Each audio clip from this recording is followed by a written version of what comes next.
Session start करने से पहले कुछ डिस्क्लेमर्स हैं। हो सकता है कि आपको दिन के 10 घंटे सोना पसंद हो, है ना। मैंने स्ट्रैटेजी बना के दी 8 घंटे वाली, ठीक है। तो 1-2 घंटा ऊपर नीचे चलेगा। जब अपनी प्रिपरेशन इस शेड्यूल के अकॉर्डिंग स्टार्ट करेंगे तो एक बार वो पूरा 1 साल रिवाइंड जरूर करना। अपने आप को इस तरह से तैयार करो ना, पेपर जहन्नुम से भी क्यों ना आ जाए, पेपर कितना भी टफ क्यों ना हो जाए, मतलब ऐसा तैयार करो कि मुझे अगर ऑप्शन भी ना दिए जाए तो भी I am into that particular situation कि मैं कट ऑफ क्लियर करूंगा।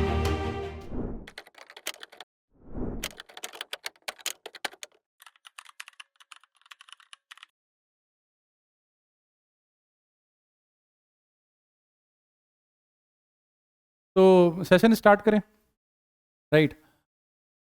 देखो, सेशन स्टार्ट करने से पहले कुछ डिस्क्लेमर्स हैं, वो मैं आपको बता देता हूँ। डिस्क्लेमर्स ये हैं कि सबसे पहले तो गाइस डरना नहीं है। इमरान खान का सुना है ना?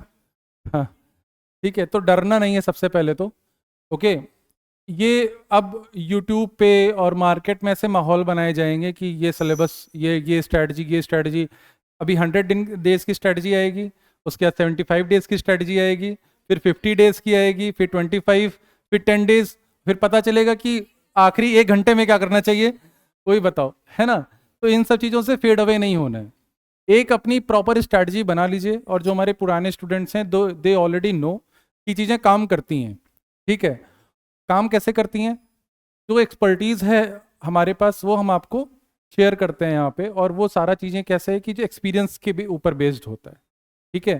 तो एक जो प्रॉपर स्ट्रैटेजी दे रहे हैं इसी पे स्टिक रहना। हाँ, आपके अकॉर्डिंग थोड़े बहुत मॉडिफिकेशंस हो सकते हैं, ऐसा नहीं है कि एकदम ही रिजिड रहना है इस पे, बट अपने अकॉर्डिंग थोड़े बहुत ऊपर नीचे मॉडिफिकेशन कर लेना। जैसे हो सकता है कि आपको दिन के 10 घंटे सोना पसंद हो, है ना। मैंने स्ट्रैटेजी बना के दी 8 घंटे वाली, ठीक है। तो 1-2 घंटा ऊपर नीचे चलेगा, बट थोड़ा सा अपने अकॉर्डिंग आप मॉडिफाई करो, बट जो बेसिक स्ट्रक्चर है ना, एसेंस है ना, उसको मेंटेन करके रखना, ठीक है। इस स्ट्रैटेजी में, राइट। तो everyone is ready for that, okay. ये भी माहौल बनाया जाएगा कि डर रहे हो तुम लोग, या बहुत लोग आपके आपस में ही कलीग ये डिस्कस करेंगे कि यार नेक्स्ट ईयर देते हैं, नेक्स्ट ईयर देते हैं, है ना। तो लेट मी टेल यू देखो हो रहा है यहाँ पे डिस्कशन इस तरह का, है ना। तो लेट मी टेल यू, वो नेक्स्ट ईयर सच में आता वाता नहीं है, ठीक है। आप जब भी प्रीलिम्स देने जाएंगे तो इसी तरह का माहौल खौफनाक बना रहेगा आपका, ठीक है। वो चाहे आज हो 2025 वाला हो, चाहे 26 वाला हो, चाहे 2030 वाला हो, आप पूरी तरह से 100% श्योरिटी के साथ कभी नहीं कह पाओगे कि मैं प्रिपेयर हूँ इस एग्जाम के लिए, ठीक है। तो जो है वो यही समय है, ठीक है। समय नहीं आएगा, इसी समय आपको पूरा अपना 100% जोर लगा देना है। बात क्लियर है? ओके। अब जब जोर लगाने की बात कर रहा हूँ तो वो भी एक स्ट्रैटेजिक तरीके से होना चाहिए, ऐसे ही नहीं कि हम बस चलते चले जा रहे हैं, ओके, ठीक है। हम शुरू से, जब से हमने प्रिपरेशन स्टार्ट की है, राइट, लास्ट ईयर जब क्लास हमारी स्टार्ट हुई थी, दिसंबर 20, आई रिमेंबर 20 दिसंबर, राइट, वो हमारी पहली क्लास थी यहाँ पे। तब से हम सिर्फ एक बात पे फोकस कर रहे हैं, वो है रिविजन कर रहे हैं, ठीक है। अभी भी हम उसी बात पे स्टिक रहेंगे कि revision is most important thing, ठीक है। अब रिवीजन की स्ट्रैटेजी क्या होगी, कैसे लेके चलना है रिवीजन को, उसके साथ में मॉक्स कैसे लगाने हैं, क्या करना है, पीवाईक्यूज कैसे करने हैं, वो हम इस सेशन के दौरान डिस्कस करें, ठीक है। कितने लोग को अभी सीसैट में दिक्कत हो रही है, ईमानदारी से बताओ? ओके, ठीक है, वो भी अभी हम डिस्कस करते हैं, ठीक है। तो रोड मैप फॉर यूपीएससी 2025, देखो 100 डेज शेड्यूल है, हमने 100 डेज का शेड्यूल किया है, बट अभी अगर आप काउंट करोगे तो 120 डेज के आसपास, 117 डेज के आसपास आपको मिलेंगे, ठीक है।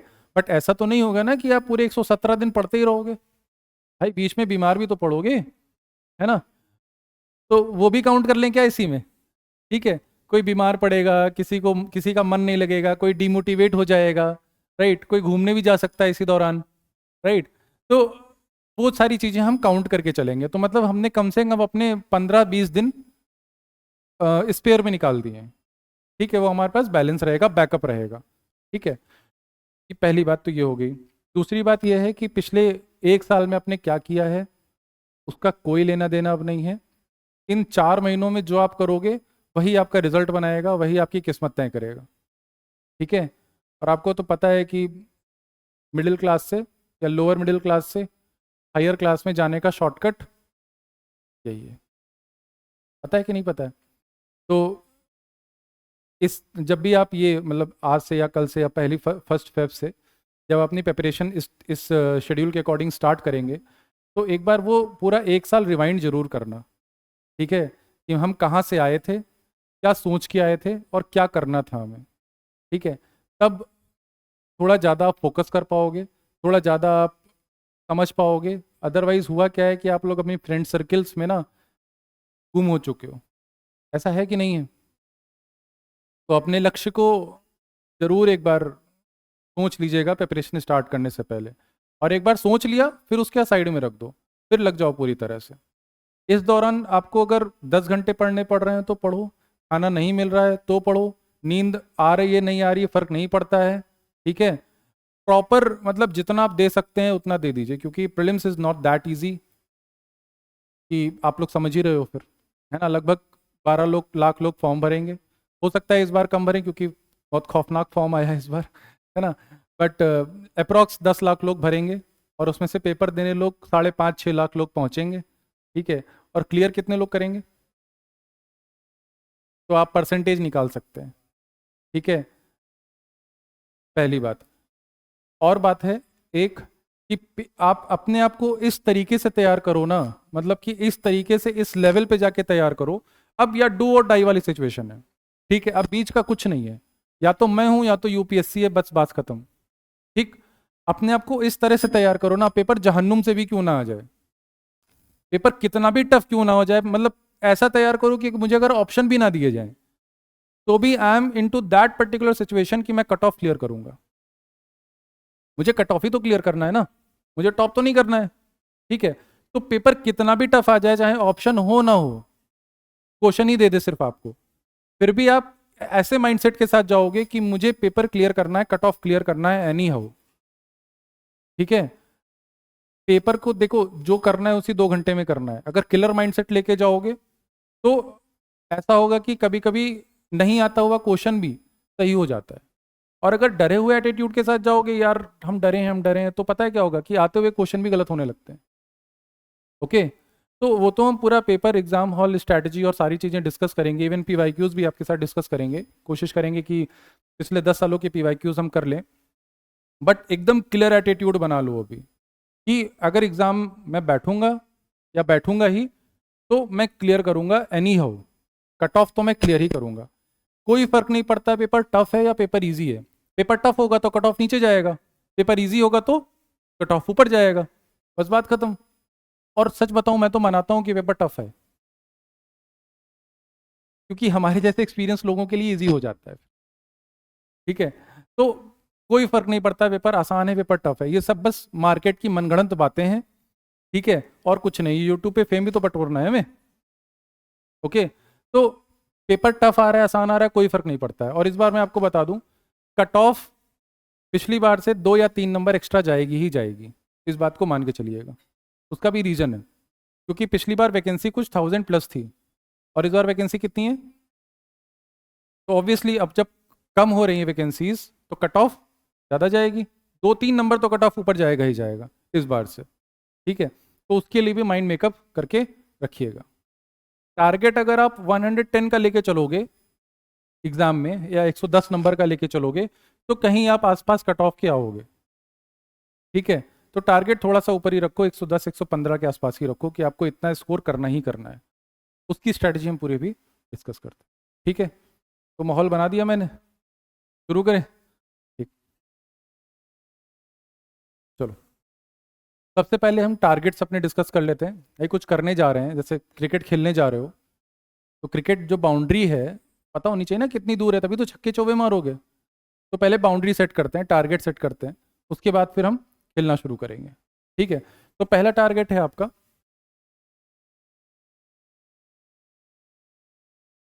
आपका पहला टारगेट है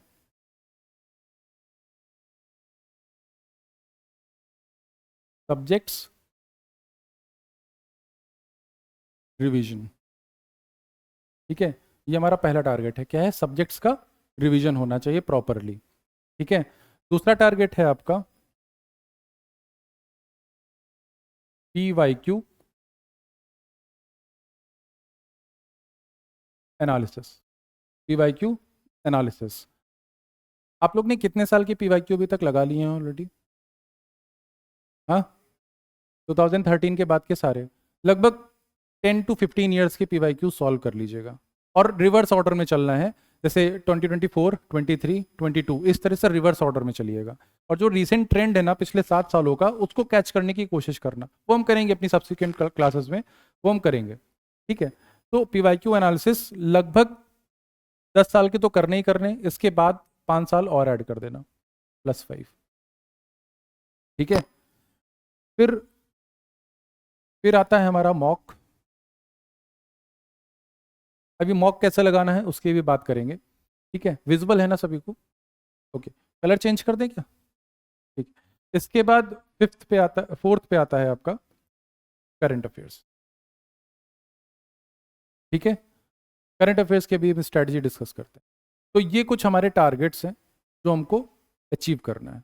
ठीक है, और एक बिगर गोल है हमारे पास 110 का, 110 नंबर का हमारे पास गोल है, राइट? ये हमको स्कोर करना है। ठीक, अच्छा, यहाँ पे ना दो तरह के लोग होंगे अभी। एक को लगता है कि कम मॉक्स लगाने से ज़्यादा फायदा है, या कुछ लोग को ऐसा भी लग रहा होगा कि ज़्यादा से ज़्यादा मॉक लगा लें। तो ज़्यादा से ज़्यादा जो मॉक लगाने वाले हैं वो कितने लोग हैं? उनको लगता है कि मॉक लगाने से फ़ायदा होगा। ओके, ऐसे लोग कितने हैं कि कम मॉक लगाएं बट ज़्यादा एनालिसिस के ऊपर फोकस करें? तो ऐसे भी लोग हैं। ठीक है, दोनों का बैलेंस बना के चलना है। ठीक है, दोनों का बैलेंस बना के चलना है। पहले तो रोल सेट कर देता हूँ, मॉक और PYQ का क्या रोल है आपकी प्रिपरेशन में। ठीक है, देखो, किसी भी एग्जाम को क्रैक करने के लिए ना सबसे ज़्यादा इंपॉर्टेंट होते हैं उसके PYQ और सिलेबस। ठीक है, तो प्रीलिम्स का सिलेबस देखने का कोई मतलब है नहीं, वन लाइनर लिखे हुए हैं उसमें कोई मतलब नहीं है उसी। ठीक है, बट जब आप PYQs उठा के देखेंगे तो आपको समझ में आएगा कि ट्रेंड क्या है और UPSC कहाँ पे ट्रैप करता है आपको। ठीक है, जब आप PYQ देखेंगे तो आपको पता चलेगा कि वो वर्ड्स कौन से हैं जहां जो जो वर्ड्स अगर क्वेश्चन में आ गए तो मुझे यहाँ पे सतर्क हो जाना है। अगर ये वाला वर्ड क्वेश्चन में आ गया तो मुझे यहाँ पे सतर्क हो जाना है। ठीक है, तो वो वर्ड्स कौन से हैं? ठीक है, आपको ये समझ में आएगा कि PYQ देख के कि किस चैप्टर को कितनी डेप्थ में पढ़ना है। ठीक है, या किस चैप्टर से क्या क्वेश्चन पूछा जा रहा है, किस तरह का क्वेश्चन पूछा जा रहा है, यूपीएससी का नेचर क्या है। बात क्लियर है? ठीक है, तो ये PYQ आपके लिए काम करेगा। जब आप PYQ एनालाइज कर रहे होंगे उसी दौरान आपको कुछ चीज़ें समझ में आएंगी।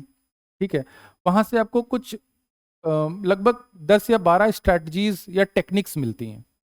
आप जब PYQ सॉल्व करेंगे तो 10 से 12 आपको टेक्निक्स देखने को मिलेंगी। ठीक है, उन टेक्निक्स को क्या करना कि एक कॉपी पे उतार लेना। वो टेक्निक भी हम डिस्कस करेंगे सारी। उन टेक्निक को एक पेज पे रख लेना उतार के। ठीक है, जैसे कि आपके पास लगभग यहाँ पे आपने 10 टेक्निक्स लिख ली। ठीक है, 1 2 3 4 5 6 एंड सो ऑन। ठीक है, इन टेक्निक्स को पेपर पे उतार के आप रख लेना। ठीक, अभी क्या करना है, जब आपने PYQ एनालाइज किया मॉक्स, और उसके बाद उसमें जो टेक्निक्स आपने निकाली, जो आपके सीनियर्स बताएंगे, हम बताएंगे आपको टेक्निक्स क्या कैसे काम करती हैं, इन टेक्निक्स को आपको अप्लाई करना है आपके मॉक्स के ऊपर।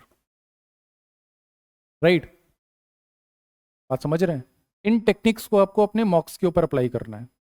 ठीक, अब आपको ये देखना है कि वो टेक्निक क्या सच में काम कर रही है कि नहीं कर रही है, और आपकी उसके ऊपर कमांड और प्रैक्टिस कितनी है।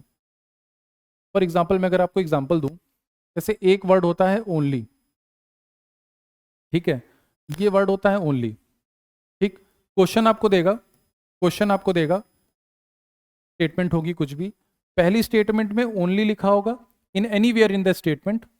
ठीक है, और दूसरी स्टेटमेंट में भी ओनली लिखा होगा, दूसरी स्टेटमेंट में भी ओनली लिखा होगा, बट एक स्टेटमेंट सही होगी, दूसरी स्टेटमेंट गलत हो जाएगी। कहोगे गुरुजी ने तो बताया था कि ओनली देख के ही काट दो, फंस जाओगे वहां पे। ठीक है, अब आपको क्या करना है, सिर्फ ओनली देख के नहीं काटना है। अगर आप भी तो स्मार्ट हो रहे हो भाई, AI यूज कर रहे हो कि नहीं कर रहे हो, ChatGPT सब लोग यूज कर रहे हो, ऐसे UPSC भी स्मार्ट हो रहा है। ओके, आपको यहाँ पे स्टेटमेंट का एसेंस पकड़ना पड़ेगा कि ओनली का वो एसेंस क्या आ रहा है, क्या वो एक्सट्रीम जा रही है कि नहीं जा रही है, और ओनली लगा के भी क्या वो सटल स्टेटमेंट है कि नहीं है। आप बात समझ रहे हैं? तो सिर्फ ओनली देख के ही नहीं काटना है, ओनली देखो, हाँ सावधान हो जाओ कि यहाँ पे कुछ ना कुछ ट्रैप है, बट ओनली देख के आपको स्टेटमेंट को उसका एसेंस निकालना पड़ेगा, राइट? कि क्या ये स्टेटमेंट सटल है या स्टेटमेंट की एक्सट्रीम है, और ओनली लगा के ये एक सही कर देगा, एक गलत करवा देगा आपसे।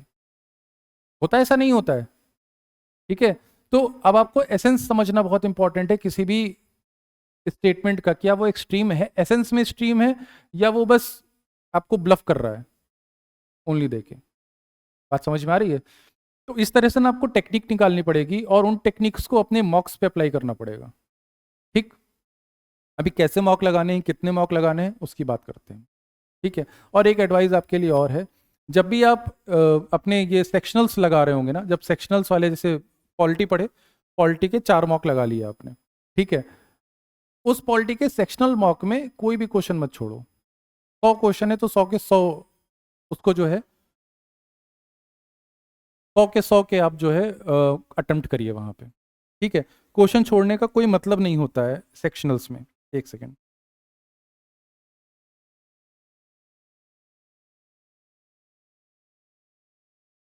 ठीक है?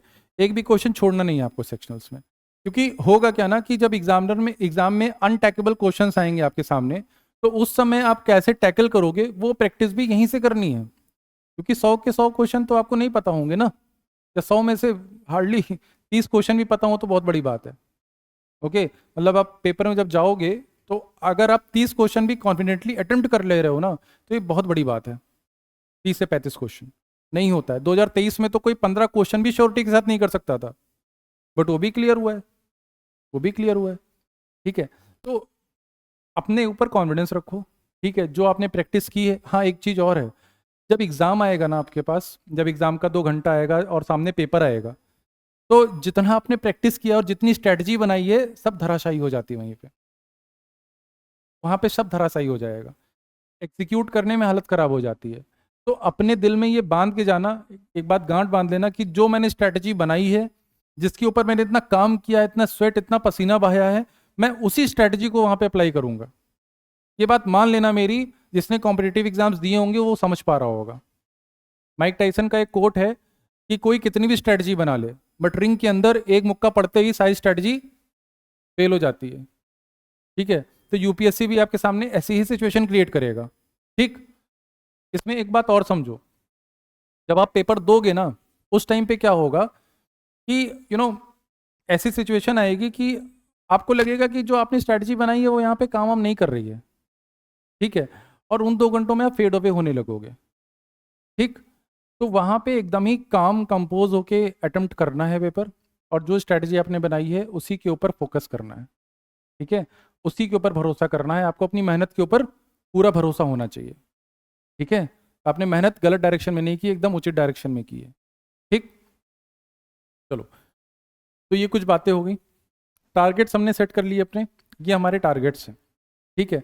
अब रिवीजन कैसे करना है, सब्जेक्ट्स कौन कौन से रहेंगे प्रायोरिटी पे, उसकी बात कर लेते हैं, ठीक? तो सब्जेक्ट्स देखिए प्रीलिम्स में कौन कौन से आएंगे और क्या क्या स्कोरिंग है, कहाँ कहाँ से क्वेश्चन आएंगे। पॉलिटी पिछले 5-6 सालों में हाईएस्ट स्कोरिंग सब्जेक्ट आपका बना हुआ है, यहाँ से मैक्सिमम क्वेश्चन आते हैं और मैक्सिमम क्वेश्चन सही करने की संभावना भी होती है यहाँ पे, ठीक है? Second, economy, right?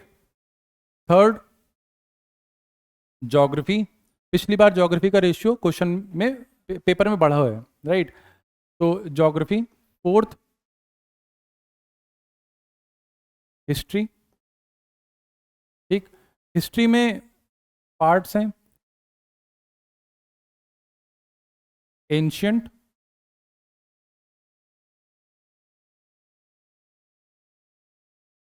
Medieval, modern और आर्ट एंड कल्चर। इसको हिस्ट्री में ही लेके चल रहे हैं, अलग से नहीं ले रहे हैं, ठीक है? देन फिफ्थ आपका है इन्वायरमेंट, और सिक्स्थ है आपका साइंस एंड टेक। एक सब्जेक्ट में भूल रहा हूँ क्या? आईआर।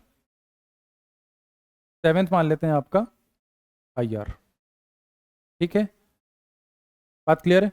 अभी मैं आपको प्रायोरिटी लिस्ट भी दिखाऊंगा कहाँ से कितने क्वेश्चन आ रहे हैं, बट पहले अपनी प्रायोरिटी हम सेट कर लेते हैं। देखो, दो चीज़ें तो इंपॉर्टेंट हैं, पॉलिटी इकोनॉमी। यहाँ से लगभग जो आपके क्वेश्चन आएंगे वो मैं मान के चल रहा हूँ कि अप्रॉक्स 35 to 40 क्वेश्चन तो आने ही आने हैं यहाँ से। बात समझ रहे हैं? मतलब कि 35 से 40 क्वेश्चन तो आने ही आने हैं। तो ये छोड़ के जाओगे? जब आपको पता है कि सिलेबस आपके सामने है तो आप छोड़ के नहीं जा सकते ना। ओपन है सिलेबस भाई। ठीक, तो ये तो आपको पढ़ना ही है, पॉलिटी इकोनॉमी, दो सब्जेक्ट्स आपके सामने हैं। ठीक, इसके बाद एक सब्जेक्ट यहाँ पे छुपा हुआ है, इसको लोग सच में उतनी वैल्यू नहीं करते हैं, बट भाई ये मेक या ब्रेक वाला सीन होता है, इन्वायरमेंट। लगभग यहाँ से 18 क्वेश्चन आपके निकल के आते हैं, 15 से 18 क्वेश्चन आपके इन्वायरमेंट वाले सेक्शन से निकल के आएंगे। ठीक है, देन एक सब्जेक्ट आपका ये है ज्योग्राफी। देखो यहाँ से पिछली बार क्वेश्चन लगभग 16 के आसपास आए हैं, 16 क्वेश्चन के आसपास आए हैं, बट उसमें से कुछ क्वेश्चन ऐसे थे जो ज्योग्राफी मतलब लोकेशन बेस्ड थे। तो ज्योग्राफी से कोर कॉन्सेप्चुअल क्वेश्चन आते हैं ना, वो आपके इसमें से 8 क्वेश्चन होंगे, एकदम प्योर कॉन्सेप्ट कॉन्सेप्चुअल वाले। लगभग 8 से 10 क्वेश्चन, वेरी कर सकता है, 1-2 क्वेश्चन वेरी करेगा। ठीक है, इन 8 क्वेश्चन के लिए आपको सिर्फ और सिर्फ एनसीईआरटी करनी है, बस बात खत्म। इन 8 क्वेश्चन के लिए क्या करना है? एनसीईआरटी। एक कैच मैं आपको और बताता हूं, अगर आपने पेपर का ट्रेंड एनालाइज किया होगा तो एक तो मैं एनसीईआरटी बताते हैं ज्योग्राफी की कौन कौन सी है। एक आपकी फिजिकल ज्योग्राफी की एनसीईआरटी है, ठीक है। दूसरी इंडियन ज्योग्राफी, लोग यही दो पढ़ते हैं। बट एक आपकी एक एनसीईआरटी और होती है ज्योग्राफी और इकोनॉमी वाली एनसीईआरटी मिला के, ह्यूमन इकोनॉमिक ज्योग्राफी करके एक एनसीईआरटी होती है। यूपीएससी क्या कर रहा है कि वहां से रिवर वाले जो क्वेश्चन है ना वहां से डाल रहा है। आप बात समझ रहे हैं? तो भाई रिवर वाला जो पार्ट है ना, या एक काम करना, पतली सी एनसीईआरटी है, इसको भी कर ही लेना साथ में। अब मैं सोर्सेस लिखवा देता हूं, बस मैं आपको कैच बता रहा था। ठीक है, तो पॉलिटी इकोनॉमी फिक्स है आपका, यहां से क्वेश्चन आएगा ही आएगा, लोग स्कोर करेंगे ही करेंगे। मतलब यहां फेल हुए ना तो समझ लीजिए नहीं होना है, आप बाहर हैं। ठीक, तो यहाँ पे फेल नहीं होना है। इन्वायरमेंट में मैं मान के चल रहा हूँ कि 15 से 18 क्वेश्चन अगर आ रहे हैं तो आप 11 क्वेश्चन सही कर लोगे या 10 क्वेश्चन सही कर लोगे। ठीक है, क्योंकि कई बार ऐसे क्वेश्चन पूछ देगा जो एकदम कीवर्ड के ऊपर बेस्ड होगा, जैसे ग्रीन वॉशिंग एक बार पूछ लिया, ये तो आसान था बेसिकली। बट इस तरह के क्वेश्चन आते हैं जो एकदम ही कहीं से एक वर्ड उठाएगा और आपसे पूछ देगा। ठीक है, तो ये क्वेश्चन हो गए। देन साइंस एंड टेक के लगभग आपसे 8 से 10 क्वेश्चन आपसे यहां से पूछ लेगा। ठीक है, और ये सोलली 1 या 2 क्वेश्चन अगर छोड़ दिए जाएं तो ये सोलली करंट अफेयर बेस्ड है। ठीक, ये पूरी तरह से करंट अफेयर बेस्ड है, राइट।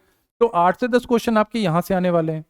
ठीक, इसमें मान चल रहा हूं कि आप 5 से 6 क्वेश्चन सही कर लोगे या 4 क्वेश्चन सही कर लोगे। ठीक है, ओके।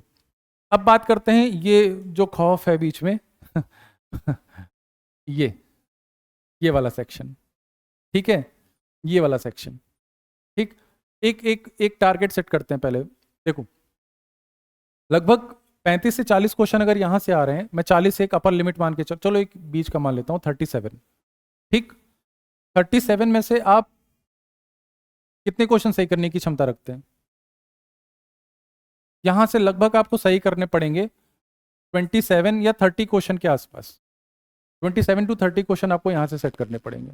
ठीक है, उसके बाद इन्वायरमेंट से मैं मान लेता हूं कि 30 क्वेश्चन आपने यहां से किए, इन्वायरमेंट से 10 क्वेश्चन आपने किए।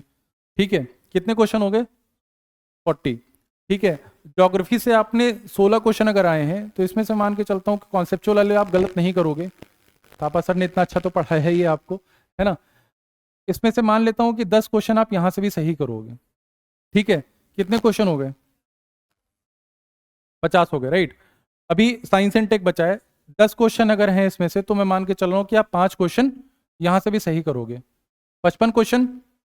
ठीक है, 55 क्वेश्चन मैं मान के चल रहा हूं कि श्योरिटी के साथ आप यहां पे सही करोगे अगर आपने ठीक ठाक पढ़ाई की है तो, और आपने आपके एलिमिनेशन टेक्निक्स और जो पीवाईक्यू एनालिसिस है आपका वो ऑन टॉप है तो। ठीक, तो लगभग 55 क्वेश्चन आपके यहां से हैं, जबकि आपने अभी पूरा ये हिस्ट्री वाला पार्ट टच ही नहीं किया है। जो डुएबल पार्ट है इन सब्जेक्ट्स में से। बात समझ में आ रही है?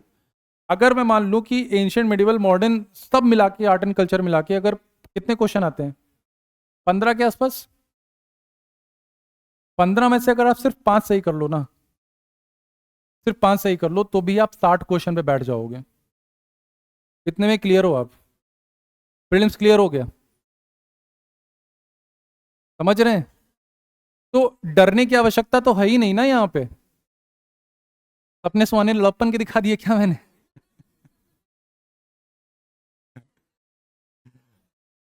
पर इसी तरह से आपको प्लान करना पड़ेगा। आपको अपने लिए टारगेट सेट करने पड़ेंगे कि मैं किस पर्टिकुलर सेक्शन में स्ट्रांग हूं, मेरा क्या स्ट्रांग है, और जो आपका स्ट्रांग पार्ट है वहां पे आप गड़बड़ नहीं कर सकते। ठीक है? तो this is how you have to plan. हाँ, ऊपर नीचे हो सकता है एक दो क्वेश्चन, या आपका स्ट्रांग पोर्शन कोई और हो सकता है, राइट? अब सबका अपना अलग अलग है। तो इस तरह से आपको प्लान करना पड़ेगा। ठीक है? और इसी तरह से प्लान करके आप हर सेक्शन से कुछ ना कुछ क्वेश्चन उठा के सही कर पाओगे। सबसे पहले तो लो हैंगिंग फ्रूट्स को देखो। लो हैंगिंग फ्रूट्स क्या हैं आपके लिए? ठीक, तो अभी कुछ क्लियरिटी आ रही है कैसे प्रीलिम्स अप्रोच करना है, कौन कौन से क्वेश्चन टैकल करने हैं, कौन कौन सा सेक्शन उठाना है हमें स्कोर करने के लिए। ठीक है, आगे बढ़ते हैं।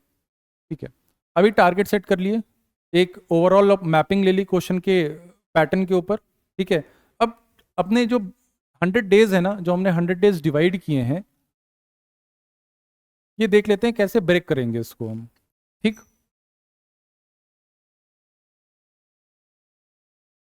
ठीक है, इसमें +5 हम और करेंगे अभी। ओके, देखो, जो सबसे पहला आपका स्पैन होगा ना, जो सबसे पहला आपका स्पैन होगा वो लगभग 50 डेज का होगा। वो लगभग 50 डेज का होगा। फर्स्ट स्पैन जो होगा आपका 50 डेज का होगा। अभी बताता हूँ इसमें क्या क्या करना है। सेकेंड स्पैन जो होगा आपका वो 30 डेज का होगा। 30 डेज का होगा। ठीक है, तो थर्ड स्पैन होगा वो आपका होगा 15 डेज का। ठीक है, और जो लास्ट स्पैन होगा वो 10 डेज का। ठीक, आ रहा है 105 दिन? ठीक, क्या भाई? हाँ, बताओ। सीसेट बता रहा हूँ, कहाँ सीसेट सेट कर रहा हूँ ये बता रहा हूँ। ठीक है, तो 105 दिन आ रहा है कि नहीं आ रहा है अभी यहाँ पे? ठीक है, तो अगर आपने स्पैन देख लिए होंगे तो आपको समझ में आ रहा होगा कि आपको 4 रिवीजन करने हैं, 4 रिवीजन देने हैं आपको। कितने रिवीजन देने हैं? 4। ठीक है, देखो, पहला टारगेट आपका क्या रहेगा कि जो सब्जेक्ट्स आपको दिए गए हैं, जो भी हमने 6 सब्जेक्ट 7 सब्जेक्ट डिसाइड किए हैं, उनका सबका रिवीजन करना है आपको।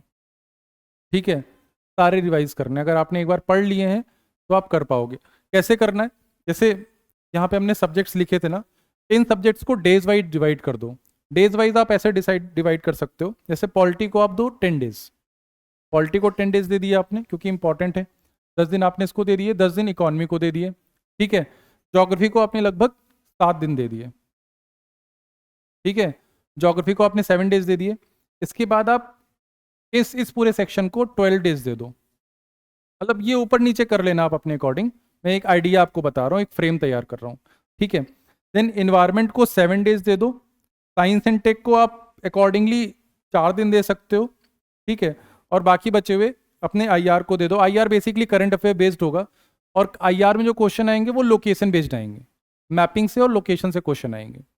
ठीक है, तो इस तरह से आप पूरे सब्जेक्ट्स को डेज वाइज डिवाइड कर लो, और इतने ही दिन में आपको सब्जेक्ट खत्म करना है और आगे बढ़ना है। ठीक है, और हाँ, हो सकता है कि एक दो टॉपिक छूट जाए। ठीक है, तो उसके लिए डरना नहीं है, क्योंकि आपके पास अभी भी रिवीजन के लिए और समय बचा है, तो सेकेंड राउंड में वो चीज़ तैयार हो जाएगी हमारी। ठीक, इस कभी हो सकता है कि भाई 10 दिन में पॉलिटी नहीं खत्म हुई मेरी, एक दो टॉपिक छूट गए, तो कोई बात नहीं है, वो मैं सेकेंड स्पैन में तैयार कर लूंगा अपने। ठीक है, तो ये आपका पूरा मॉड्यूल रहेगा। तो पहले में सब्जेक्ट्स रिवाइज करने हैं अच्छे से इसी दिए हुए 50 दिनों में। ठीक है, सेकंड पीवाईक्यू सॉल्व करना है।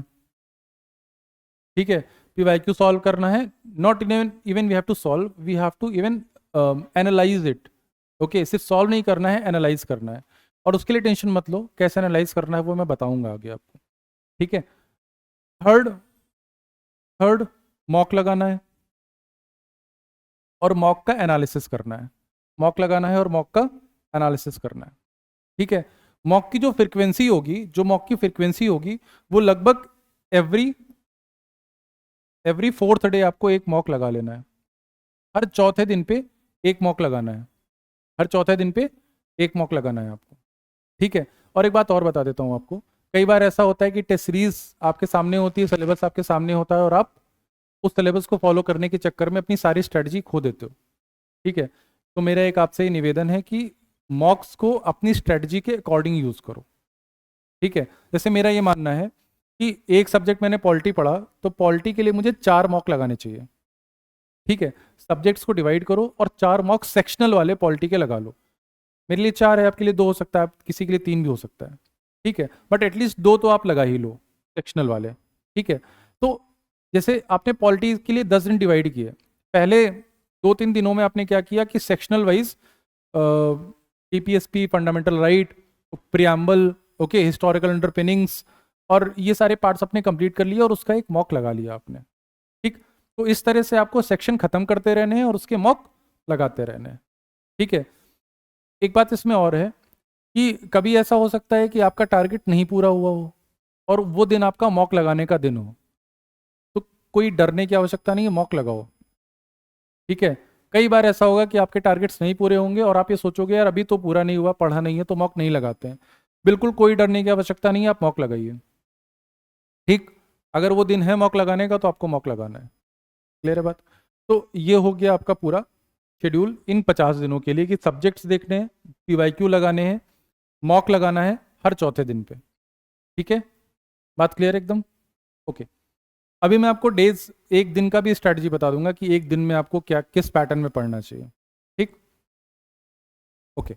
इसके बाद नेक्स्ट 30 डे का प्रोग्राम बनाते हैं जिसमें सब्जेक्ट्स आपको अगेन, क्योंकि आपने एक बार पढ़ लिया है तो अब आपको यहाँ पे टाइम कम लगने वाला है, ठीक है। यहाँ पे आपको टाइम कम लगने वाला है, तो रिवाइज आपको सारे सब्जेक्ट्स वापस से फिर से करने हैं और प्रायोरिटी सेट करनी है कि कौन से टॉपिक, क्योंकि आप पीवाईक्यू भी तो लगा चुके हो ना अभी, तो आपको ये समझ में आने लगेगा कि ये टॉपिक इंपॉर्टेंट है। Fundamental right is most important topic, right, DPSP important है आपके लिए, तो आपको यहाँ से ये समझ में आने लगेगा कि ये वाला टॉपिक मेरे लिए इंपॉर्टेंट है, ठीक है। तो इस तरह से आपको प्रायोरिटी बेसिस पे सब्जेक्ट्स को अगेन इन्हीं 30 दिनों में रिवाइज करने हैं। अब वो टाइम ड्यूरेशन कम होने लगेगी, ठीक है। पीवाईक्यू अगेन अगर आपने एक बार एनालाइज कर लिया है तो फिर से एनालाइज करना शुरू करो, फिर से उसमें झांको, देखो कि क्या गलती हो रही है, पिछली बार क्या गलती रह गई थी, कुछ ऐसा पॉइंट तो नहीं जो छूट गया है मुझसे, तो वापस से पीवाईक्यू सॉल्व करो, ठीक है। देन यहाँ पे जो मॉक की फ्रीक्वेंसी रहेगी ना, यहाँ पे जो मॉक की फ्रीक्वेंसी रहेगी वो आपको एवरी सेकेंड डे लगाना है, यहाँ पे मॉक की फ्रीक्वेंसी बढ़ जाएगी, ठीक है। तो लगभग यहाँ पे आप देखोगे तो यहाँ पे आपके 12 मॉक्स बनते हैं। अगर आप डिवाइड करोगे 4 को 50 से, 50 को 4 से, तो लगभग 4 के आसपास, 12 के आसपास आपके मॉक्स यहाँ पे बन जाएंगे, ठीक है। इसी के साथ में यहाँ पे जब आप देखोगे every second day, every second day, तो आपके कितने मॉक्स बनेंगे, 15 मॉक्स बनेंगे, ठीक है। यहां तक आपको सेक्शनल्स ही लगाने हैं, अभी अभी तक सिर्फ आप सेक्शनल्स लगाना, अगर बहुत मन कर रहा है तो फुल लेंथ भी लगा देना, है ना, बट सेक्शनल्स के ऊपर ज़्यादा फोकस करो या सब्जेक्ट वाइज आप, ठीक है। तो ये हो गया। इसके बाद 15 डेज में जब आप आओगे तो 15 डेज को ना 2 पार्ट में ब्रेक करो, 15 को 2 पार्ट में ब्रेक करो। हम 7 और 7 मान लेते हैं, एक दिन स्पेयर में जाने दिया, ठीक है, एक दिन स्पेयर में जाने दिया, 7 और 7 मानते हैं। अब यहां तक आते आते आपको अपनी स्लीप साइकिल पे भी काम करना पड़ेगा, ठीक है। स्लीप साइकिल क्या होती है, कोई हो सकता है कि रात में पढ़ रहा हो, ज़्यादा अच्छे से समझ में आ रहा है, कोई दिन पूरा दिन पढ़ रहा है, मॉक रात में लगा रहा है, ठीक है। तो यहाँ पे आपको इसके ऊपर काम करना पड़ेगा, ठीक।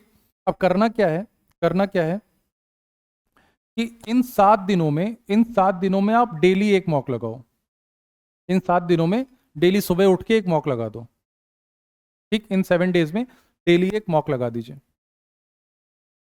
सुबह उठते ही, मतलब आंख नहीं भी खुली है मॉक लगा दो, ठीक है।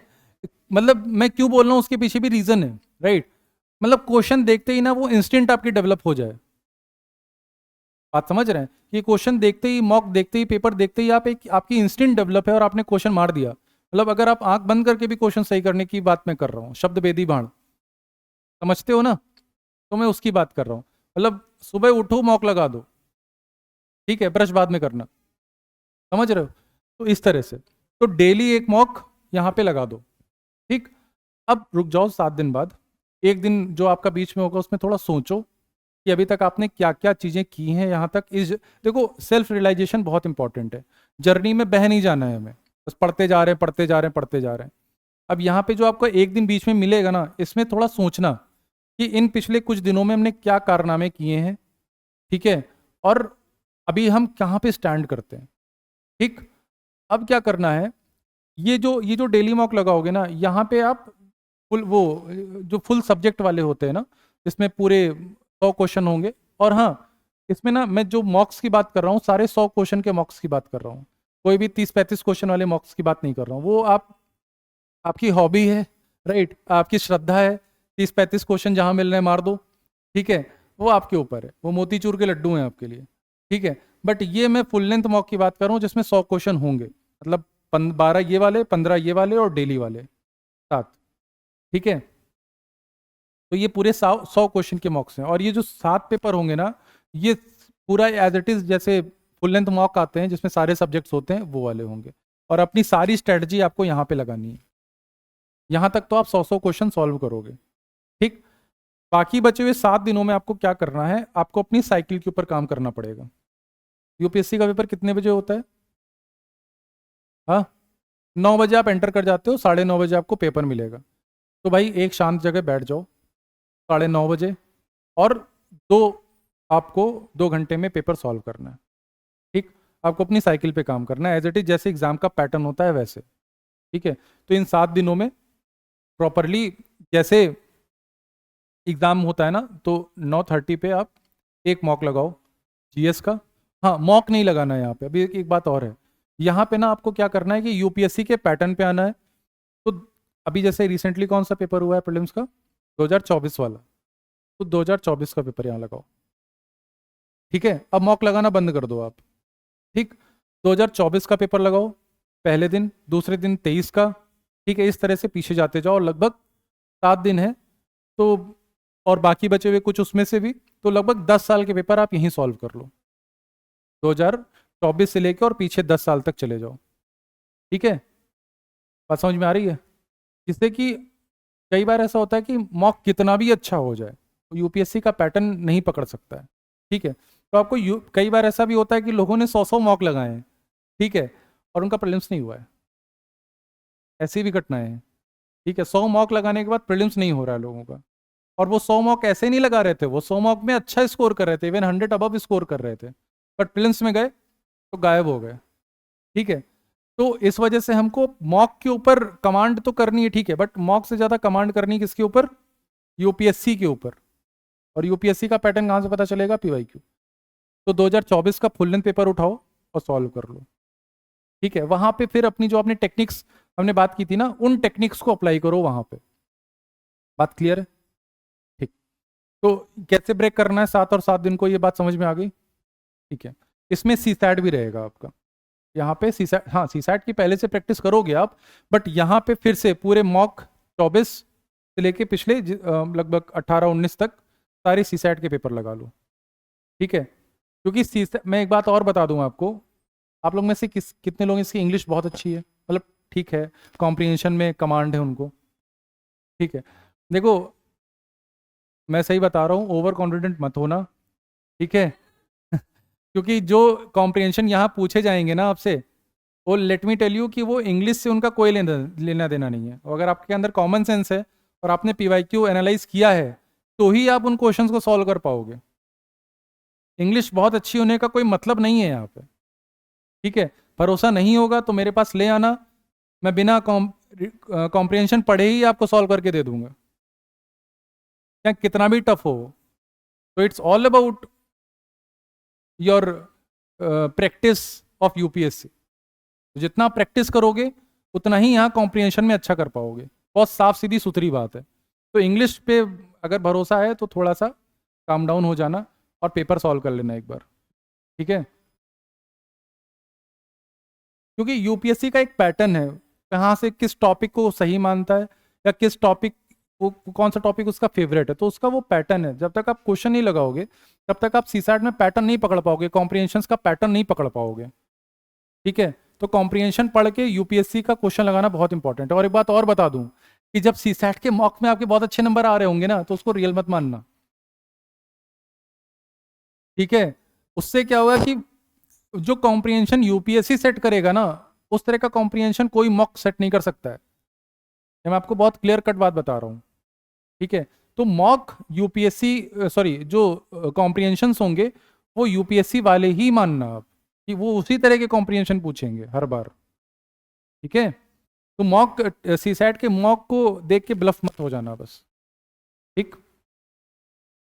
चलो यहां तक बात हो गई, ठीक है। बाकी बचे हुए 10 दिनों में अगेन कंसोलिडेट करो चीजों को। जो सब्जेक्ट आपके थोड़े से वीक हैं या टॉपिक जो बहुत प्रायोरिटी पे हैं, आपने हो सकता है कुछ निमोनिक्स बनाए होंगे, है ना। कई बार ऐसा होता है कि दो निमोनिक्स आपस में मिक्स हो जाते हैं, राइट।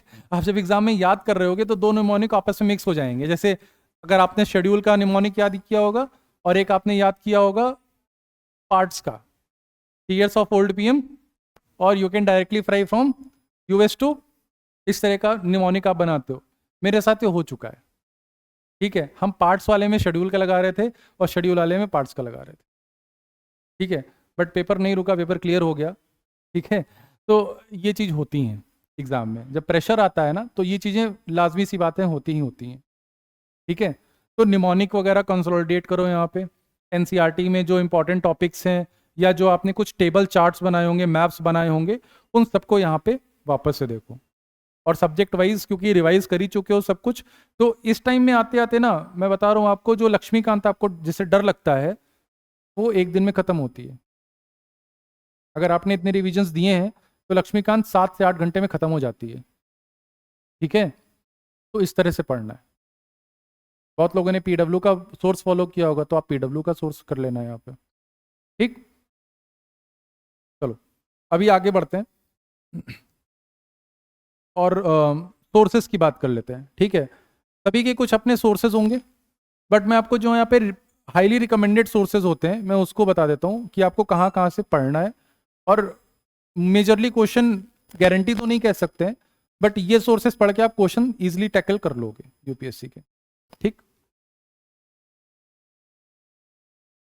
रुको 1 मिनट वेटेज देख लेते हैं पहले, ठीक है। देखो पॉलिटी का वेटेज देख लो एक बार। जैसे 2021 में बात करें, 21 से लेके 25 तक का वेटेज है, तो वही सेम 18 से 20 के आसपास का है यहाँ पे रेशियो परसेंटेज में, ठीक है। 18 से 20 क्वेश्चन आपके यहाँ पे आते हैं पॉलिटी के, हर साल पिछले लगभग 5 सालों का है यहाँ पे, ठीक। 2023 में कम हुआ था तो ये तो हटा ही दो, है ना। कुछ क्वेश्चन तो ऐसे थे जो कितना भी पढ़ लो पॉलिटी के आप नहीं सॉल्व कर सकते हो आप, ठीक है। तो फिर उसके बाद आप हिस्ट्री का पैटर्न देखो, तो हिस्ट्री से वही 15, 16, 17 क्वेश्चन के आसपास आएंगे आपके, ठीक। कई बार ऐसे क्वेश्चन आएंगे कि घंटासाला क्या होता है, हुंडी क्या होती है, फनम, चलो फनम तो पढ़ा हुआ था तो आ गया था, मतलब इस तरह के क्वेश्चन आपसे पूछे जाएंगे, आपको सच में कोई आइडिया नहीं होगा उनका, ठीक है। ज्योग्राफी, ज्योग्राफी से लगभग वही 15-17% है। इसमें इसमें आपके मैप बेस्ड क्वेश्चन भी इंक्लूडेड है, इसमें मैप बेस्ड भी इंक्लूडेड है। और प्योर कॉन्सेप्चुअल जो क्वेश्चन होंगे वो एनसीईआरटी से पूछे जाएंगे आपके, ठीक है। NCERT is more than enough for geography, right. फिर इकोनॉमी आ जाएगा, पिछली बार कुछ कम हुआ था बट फिर भी आप मान के चलो कि 17-18 क्वेश्चन यहाँ से आते हैं, ठीक है। करंट अफेयर्स 22 से, अभी करंट अफेयर्स की बात हमने नहीं की है, लगभग 20-22 क्वेश्चन यहाँ से पूछे जाएंगे आपसे। फिर इन्वायरमेंट 15 क्वेश्चन, और साइंस एंड टेक से 7 से 9 क्वेश्चन या 8 क्वेश्चन है, 10 क्वेश्चन भी पूछ लिए जा सकते हैं, ठीक। तो ब्रेकअप समझ में आ गया, अभी उस वाले ब्रेकअप की बात नहीं कर रहा हूँ ठीक, ठीक है, ओके। जो लास्ट ईयर था वो देखो क्या पैटर्न है, ठीक है। जैसे एक चीज अगर आपने एनालाइज की होगी, किसी ने 2022 का पेपर देखा है, देखा है आपने? 2022 के कुछ क्वेश्चंस में मतलब मैं आपको पेपर कैसे एनालाइज करता हूँ उसका एक ग्लिम देने की कोशिश कर रहा हूँ, ठीक है। तो 2022 के पेपर में आपने कुछ देखा होगा कि ओनली 2 या 2 ओनली करके 3 से 5 या 5 से 6 क्वेश्चन थे इस तरह के, ऐसे 1-2 क्वेश्चन शायद असर्शन रीजनिंग भी के भी थे, ठीक। जब आप 23 में पहुंचे पूरा पेपर भरा हुआ था उससे और हालत खराब हो गई थी, ठीक है। इस बार के 2025 के क्वेश्चन में जो असर्शन रीजनिंग के क्वेश्चन है और या जो मैचिंग वाले क्वेश्चन है उसमें 3 कॉलम्स मैच करने के लिए दिए गए हैं और असर्शन रीजनिंग में 3-3 स्टेटमेंट्स हैं, है कि नहीं है। हो सकता है कि नेक्स्ट ईयर यही इन्हीं की, ठीक है।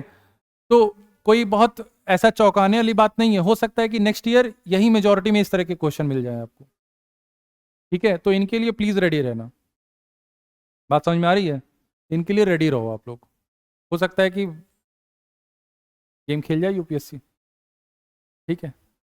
तो रेडी रहना इसके लिए, ठीक। तो लास्ट टाइम क्या हुआ था कि पॉलिटी के लगभग 18 क्वेश्चन थे जिसमें से इजी टू मॉडरेट उनका डिफिकल्टी लेवल था। और हाँ, एक बात मुझे और बतानी है, एप्लीकेशन बेस्ड क्वेश्चन आएंगे भाई, ठीक है। एक क्वेश्चन मैं आपको बता देता हूँ, 2-3 क्वेश्चन से पॉलिटी के हैं, हर साल मैं जाता हूँ और 2 नंबर पक्के होते हैं मेरे वहाँ पे। एक लिमिटेड कॉन्स्टिट्यूशन आता ही आता है, किसी ना किसी फॉर्म में पूछेगा, ठीक है। और एक क्वेश्चन और है, पता नहीं क्यों प्यारे यूपीएससी को, होमगार्ड एक्ट से, ठीक है। तो होमगार्ड वाला थोड़ा सा पढ़ लेना, वहां से 2 से 3 बार क्वेश्चन आ चुका है एक बार, ठीक है, पिछले साल भी था शायद, ठीक है। तो वो वाला सेक्शन कर लेना। तो इस तरह से आप थोड़े से ना प्रायोरिटी लिस्ट बनाओ कि यहां से क्वेश्चन आते ही आते हैं, ठीक।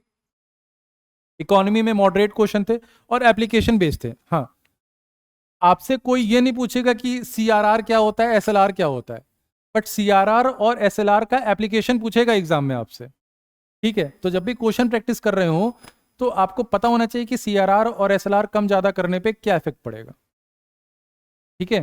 जैसे फॉर एग्जांपल इस समय मार्केट डाउन है ना एकदम, कितने लोग शेयर में काम करते हैं, मतलब कुछ थोड़ा बहुत, एकदम ही हालत खराब है पूरे शेयर की, क्या रीजन है, क्या रीजन है, फेड ट्रिपिंग हो रही है, और बताओ इंडियन मार्केट में क्या रीजन है उसका, बिल्कुल एग्जैक्टली कंजप्शन कम हो गया। तो अभी बजट से क्या उम्मीद है, गवर्नमेंट स्पेंडिंग बढ़ाएगी, टैक्सेस कम करेगी, तो कंजप्शन बढ़ेगा, लोग एक्सपेंड करेंगे और इकोनॉमी चलने लगेगी, ठीक है। बस सीधी सी बात यह है कि लोगों के पास पैसा ही नहीं तो लोग विड्रॉ कर रहे हैं अपना पैसा शेयर से, जिसकी वजह से डिमांड कम हो रही है और शेयर्स की वैल्यू कम हो रही है, बात समझ में आ रही है। तो ये चीज़ है, तो इस तरह से ना आपको एप्लीकेशन बेस्ड काम करना पड़ेगा, ठीक है। डर लग रहा है क्या, हाँ डर गए क्या, डरना ना नहीं, ठीक है। तो भाई ये कुछ ऐसे क्वेश्चन थे इजी टू मॉडरेट और उनके ये बेसिकली डिफिकल्टी लेवल था, ठीक है। चलो अभी हमको क्या करना था, सोर्सेस की बात करनी है, ठीक।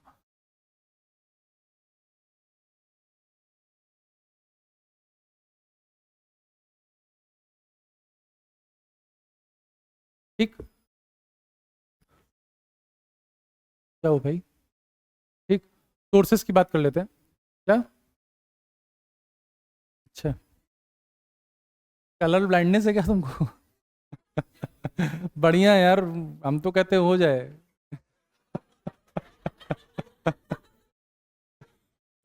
सही में नंबर मिल जाता है, कुछ कंसेशन मिल जाएगा चलो ठीक है, पहला बात कर लेते हैं पॉलिटी का।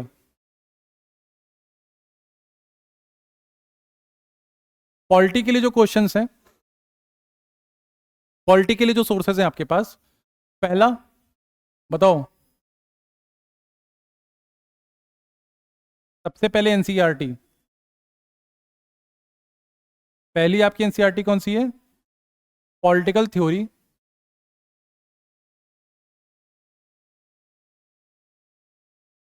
और अगर आपके पास टाइम हो, मतलब ये तो मस्ट रीड है, यहां से क्वेश्चन डायरेक्टली आपसे पेपर में पूछे जाते हैं, सिटीजनशिप क्या है, लिबर्टी क्या है, तो यहां से आपको क्वेश्चन डायरेक्टली आएंगे आपके, और थोड़ा सा रीड बिटवीन द लाइंस भी करना, ठीक है। अब लिबर्टी का मतलब पूछ लिया आपसे तो परेशान मत हो जाना, ठीक है, क्योंकि वहां पे जो ऑप्शन सेट करेंगे ना वो आपको हिला देगा, ठीक है।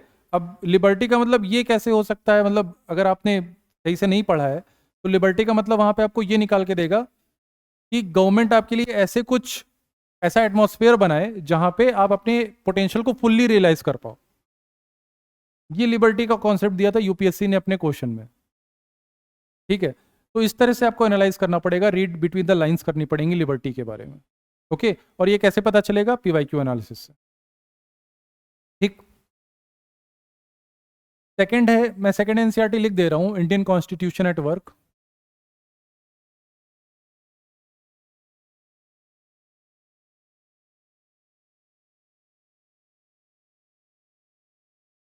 ठीक।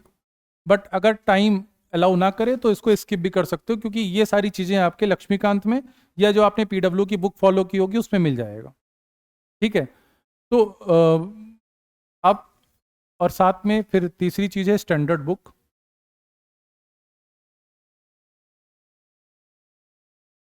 जो भी आपने बुक फॉलो की हो अभी तक उसको पढ़िएगा। ठीक है, उसको पढ़िएगा। और हाँ, उसमें से भी पीवाईक्यू के बेस पे इंपॉर्टेंट टॉपिक को मार्क करिएगा, वो मैं आपको सब्सिक्वेंट लेक्चर्स में बताता रहूँगा। ठीक है, तो ये कुछ सोर्सेज हो गए आपके पॉलिटी के। इसके अलावा कुछ और फॉलो किया आपने? कितने लोग हैं जिसने बुक नहीं पढ़ी अभी तक? कोई बुक नहीं पढ़ी है? एक पीडब्ल्यू आपको उड़ान देता है भाई, जिसने नहीं पढ़ी है तो यहाँ से पढ़ सकते हो आप, थोड़ा बहुत आपको हेल्प हो जाएगा, मतलब ठीक ठाक हेल्प हो जाएगा। ठीक। देन बट ये तीन चीज़ें इंपॉर्टेंट हैं, मतलब यहाँ से कर ही लेना आप। देन अगला है इकोनॉमी। भाई इकोनॉमी के लिए तो एनसीईआरटी मस्ट रीड है। कौन सी? कौन सी? Macro economy. ठीक है, दूसरी है आपकी इंडियन इकोनॉमी। ठीक है, फिर क्या पढ़ना है हमें? यूनियन का बजट और यूनियन का इकोनॉमिक सर्वे। ठीक है, पूरा पूरा मत पढ़ो। राइट, पूरा पूरा मत पढ़ो। मैंने जब क्लासेस स्टार्ट हुई होंगी आपकी तो मैंने एडवाइस भी आपको किया होगा कि पिछले साल वाला एक बार पढ़ लेना। एडवाइस किया था आपको? किसी ने नहीं पढ़ा होगा, मुझे पता है ना, क्योंकि कहाँ मानते हो तुम लोग अपने आगे, गर्म खून है तुम्हारा, है ना, तो नहीं मानते, मुझे पता है। बट यहाँ पे अब समरी पढ़ना। ठीक है, पीडब्ल्यू भी आपको समरी दे देगा, वो समरी पढ़ लेना अच्छे से। ठीक है, नहीं समझ में आएगा तो हम डिस्कस भी कर लेंगे इसको, या लेक्चर्स भी पढ़ जाएंगे आपके लिए। ठीक। तो ये कुछ सोर्सेज हैं। इसके साथ में आपने नोट्स फॉलो किए हैं या इसके इकोनॉमी के नोट्स फॉलो किए हैं सर के? तो नोट्स अगर आपने फॉलो किए हैं तो, और साथ में उड़ान एसेंशियल है यहाँ पे, उड़ान पढ़ लीजिएगा। ठीक है, उड़ान में जो कॉन्सेप्ट हैं वो अच्छे से एक्सप्लेन किए हुए हैं। ठीक, तो ये इकोनॉमी के लिए सोर्सेज हैं। आगे बात करते हैं ज्योग्राफी।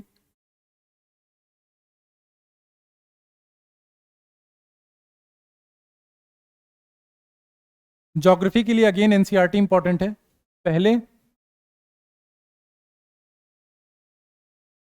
Physical geography. ठीक है, दूसरी इंडियन ज्योग्राफी, तीसरी ह्यूमन इकोनॉमी ज्योग्राफी जो होती है,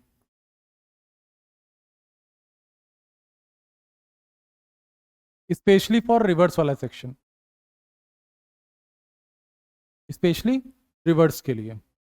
ठीक है, तो ये वाला, क्योंकि रिवर्स पूछ रहे हैं यहाँ से तो पतली सी एनसीईआरटी तो पढ़ने में कोई दिक्कत नहीं होगी आपको, तो यहाँ से कर लेना। ठीक है, इसके साथ में सर के नोट्स वाकई में बहुत कॉम्प्रिहेंसिव हैं, तो भाई नोट्स भी पढ़ लेना, और नोट्स में भी प्रायोरिटाइज करना थोड़ा सा, जो पीवाईक्यू बेस्ड पे प्रायोरिटी होगी ना उसको नोट्स से ज़्यादा प्रेफर करना।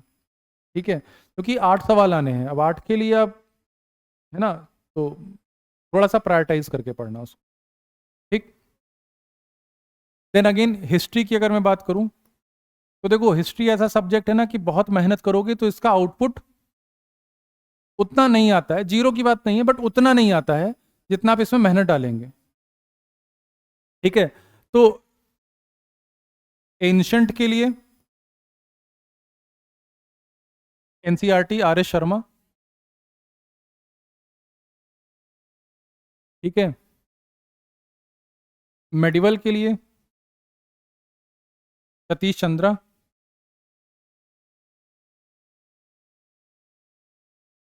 ठीक है। मॉडर्न के लिए, हाँ, इसके लिए एनसीईआरटी स्किप कर सकते हो, क्योंकि वो सारी बातें बहुत अच्छे से आपके जो आपने स्टैंडर्ड बुक फॉलो की हुई हैं उसमें मिल जाएंगी। ठीक है, तो या तो पीडब्ल्यू वाली कर लेना, और या तो स्पेक्ट्रम जो आप लोग पढ़ते हो। ठीक है, वैसे पीडब्ल्यू का मैं आपको फायदा बता देता हूँ।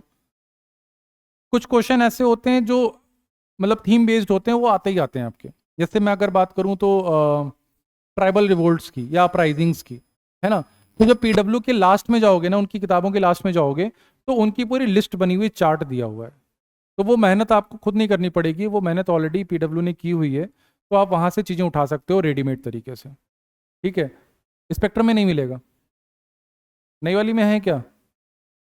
जैसे अपराइजिंग्स हो गए, सोशो इकोनॉमिक मूवमेंट्स हो गए, ठीक है, ये सारे आपको मिल जाएंगे। तो ये इसमें पीडब्ल्यू में अच्छे से दिया हुआ है, आप कर सकते हो। छोटे में ना, ओके। देन फिर क्या बचता है? Art and culture. Art and culture के लिए आप फाइन आर्ट्स देख सकते हो। फाइन आर्ट्स आप फॉलो कर सकते हो इसके लिए, और अगर आपने क्लास में नोट्स बनाए हो तो नोट्स भी फॉलो कर सकते हो। ठीक है, ओके। देन अगला है इन्वायरमेंट।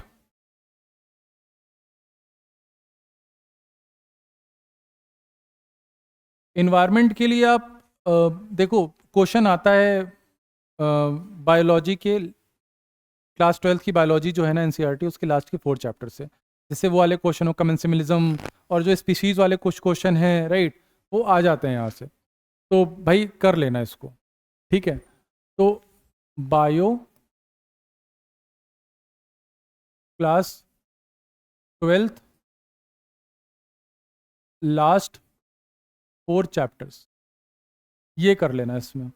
ठीक है, और इन्वायरमेंट के लिए कुछ एक आपको स्टैंडर्ड बुक पढ़नी पड़ेगी। कौन सी बुक पढ़ी है?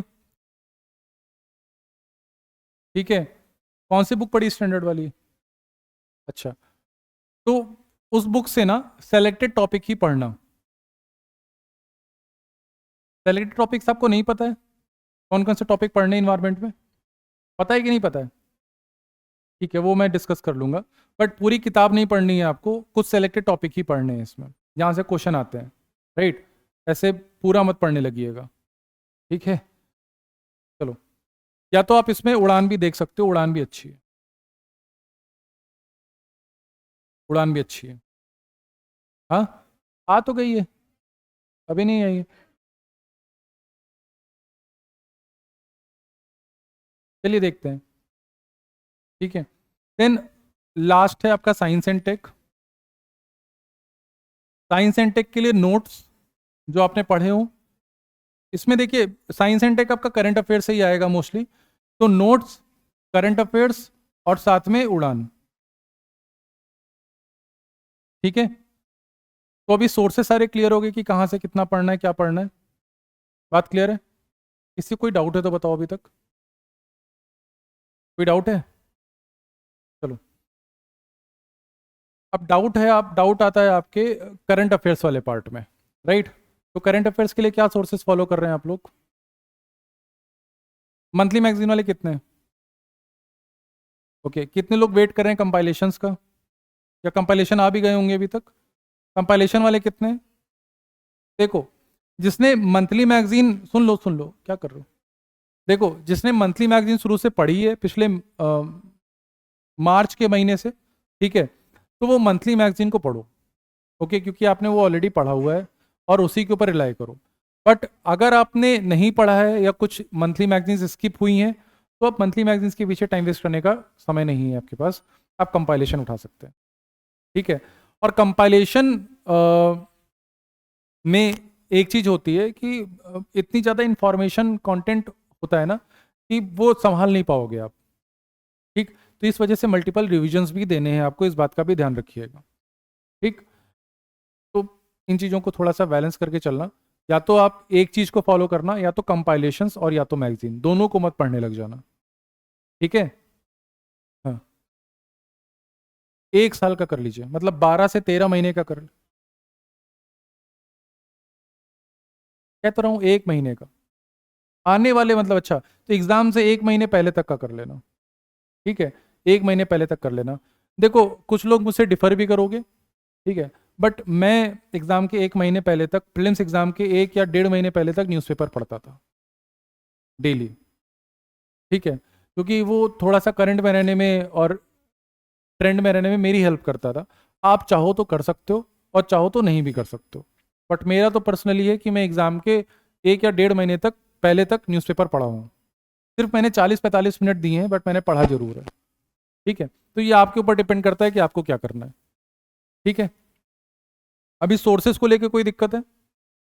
ओके, एक आपका डेली शेड्यूल दे देता हूँ, आप अपने अकॉर्डिंग इसको कर लेना। ठीक है,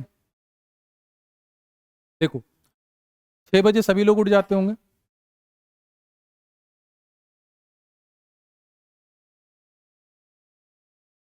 तुमको मैं सर्टिफिकेट देता हूँ, अभी रुको। ठीक है, देखो, जैसे जो मैंने शेड्यूल, मेरा शेड्यूल रहा है और मेरे दोस्तों का शेड्यूल रहा है, जिसमें ट्राइड एंड टेस्टेड है। ठीक है, तो हमने इस तरह से किया है कि भाई मेरा 1 घंटा जो आ जाता है ना, सबसे पहले जो मेरा 1 आवर होगा ना मॉर्निंग का, जैसे मैं 6 बजे अगर उठ जाऊं, ये मेरा न्यूज़पेपर में जाएगा, न्यूज़पेपर में जाएगा ये। ठीक है, 1 घंटा मेरा स्टार्टिंग का न्यूज़पेपर में जाएगा, आराम से, थोड़ा सा वार्म अप करने के लिए। ठीक है भाई, कोई भी स्पोर्ट जाओगे खेलने या कुछ भी करने तो वार्म अप करना पड़ता है ना, तो मेरा newspaper as a warm up रहता है। और मॉक से भी वार्म अप कर सकते हो आप, कोई दिक्कत नहीं है। हाँ एकदम। ठीक है, फिर उसके बाद अगला जो मेरा स्लॉट रहेगा, 1 घंटे का ब्रेक लेके आराम से 4 घंटे का, 4 आवर्स का मेरा जो स्लॉट रहेगा, उसमें स्टैटिक करेंगे हम, स्टैटिक पोर्शन को करेंगे। ठीक है, बीच के दिन का मैं 2 घंटे का स्लॉट निकालूंगा, 2 आवर्स का शॉर्ट निकालूंगा, जिसमें मैं करंट अफेयर्स करूंगा। ठीक है दोस्त, बीच में 2 घंटे में करंट अफेयर्स होगा। फिर इवनिंग का एक स्लॉट होगा, 4 घंटे का लगभग, 4 घंटे का इवनिंग का स्लॉट होगा, जिसमें अगेन मैं static plus PYQ, static plus PYQ करूंगा। ठीक है, जो मैंने पूरे दिन पढ़ा है उसका PYQ सॉल्व करूंगा। ठीक है, और जिस दिन आपका मॉक हो तो आप इस जगह पे मॉक लगा सकते हो, 2 घंटे का। क्लियर है बात? कोई दिक्कत तो नहीं है आपको भी? बताओ, कोई समस्या हो इसमें तो बताओ। क्या ऑप्शनल? भाई 1 फरवरी तक करना जो करना होगा, उसके बाद सब छोड़ देना, सब छोड़ देना, मतलब सिर्फ प्रीलिम्स पे लग जाओ। प्रीलिम्स नहीं निकलेगा तो ऑप्शनल में क्या करोगे? क्या करोगे ऑप्शनल लेके? प्रीलिम्स निकालना इंपॉर्टेंट है कि नहीं है? हाँ, एथिक्स की है ना, अभी एथिक्स की आपकी खत्म हो जाएगी। हाँ, नहीं नहीं, 5-6 तक खत्म कर देंगे आपके, 5 to 6 फेब तक खत्म कर देंगे। हाँ, पॉलिटी चलेगी, वो कुछ स्पेसिफिक बैचेस में चलेगी। ठीक है, चलो ठीक है, यहाँ तक एजेंडा क्लियर है अपना? सुन लो भाई, सुन लो, सुन लो, सुन लो, यहाँ तक एजेंडा एकदम क्लियर है? ओके, कोई दिक्कत तो नहीं है? ठीक, अभी एक चीज रह गई है, वो है सीसैट। ठीक, सीसैट के लिए क्या करोगे भाई?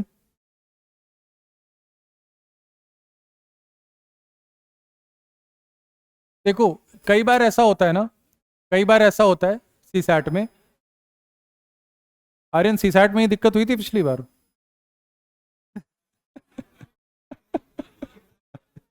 और सुन नहीं रहे हो? अच्छा, सुन लो, सुन लो, बताएं। सीसैट में कैसे करना, सबसे पहले तो आप फिगर आउट करो कि आपका वीक पोर्शन कौन सा है। ठीक है, कैसे करोगे फिगर आउट ये मैं बता देता हूं। 2024 का, 23 का, 22 का, 21 का और 20 का पेपर लगाओ 2 घंटों में। एग्जैक्टली 2 आवर्स में you have to take this paper of 24, 23, 22, 21 और 20 वाला। ठीक है, और इसको करने के बाद हर पेपर के पीछे एनालाइज करो इस तरह से, मैथ्स, रीजनिंग आरसी, और सॉरी रीडिंग कॉम्प्रिहेंशन और रीजनिंग। ठीक है, इस तरह से एनालाइज करो और देखो वहां पे कि आपके कितने क्वेश्चंस गलत हो रहे हैं, और जिस पोर्शन में आपके ज़्यादा क्वेश्चन गलत हो रहे हैं उसके ऊपर मेहनत करना शुरू करो। ठीक है, तो यू हैव टू मतलब फिगर आउट ना कि कौन सा टॉपिक स्ट्रांग है, कौन सा टॉपिक वीक है आपका। ठीक, ओके। एक चीज़ बतानी थी इसमें, भूल गया। ठीक है, इतना काफ़ी है ना। तो एनालाइज करो और उस पोर्शन पे फिर आप काम करना शुरू करो। ठीक, सीसैट को भी अटेम्प्ट करने का स्ट्रैटेजी है, तो वो जब सीसैट के पीवाईक्यूज या कुछ ऐसा डिस्कस करेंगे तो हम उस पेपर में डिस्कस करेंगे सीसैट को कैसे अटेम्प्ट करना है सीसैट के पेपर को।